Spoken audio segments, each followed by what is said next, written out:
Hallo ihr Lieben, heute machen wir super leckere überbackene Hackbällchen.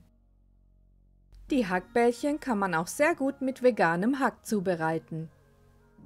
Dafür brauchen wir 500 Gramm Rinderhackfleisch, ein Ei, 2 Knoblauchzehen, eine Zwiebel, 3 Esslöffel Paniermehl und 3 Esslöffel Milch, je 1 Teelöffel Salz, Pfeffer und süße Paprikapulver, je 1 Teelöffel Kreuzkümmel und Thymian, je 1 Teelöffel Zucker, süße Paprikapulver und Thymian, 2 Esslöffel Olivenöl, 1 Esslöffel Tomatenmark, 250 Gramm Tomaten oder eine Dose gehackte Tomaten, 100 Milliliter Wasser, 1 Esslöffel Butter und 4 Kılsivri Paprika, eine rote Paprika und 200 Gramm Emmentaler.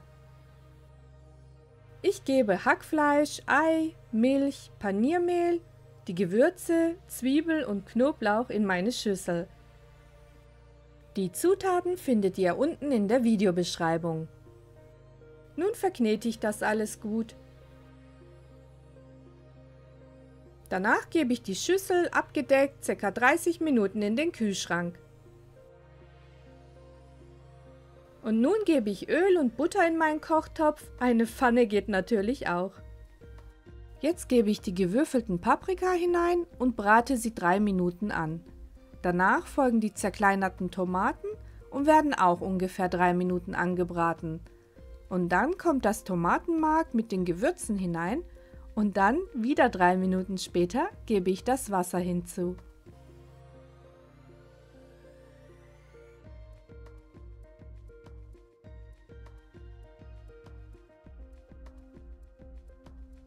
Das Hackfleisch hat jetzt gut durchgezogen und ich forme die Hackbällchen daraus. Für weitere leckere Rezepte von uns schaut gerne in unserer Playlist vorbei. Diese verlinken wir euch jetzt. Ich backe bei 200 Grad Umluft für 15 Minuten.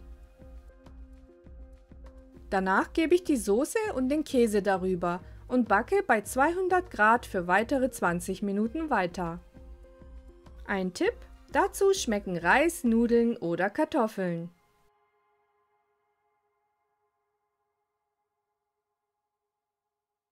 Vielen Dank fürs Zuschauen und wenn euch das Video gefallen hat, freuen wir uns über einen Daumen nach oben und ein Abonnement. Bis zum nächsten Video.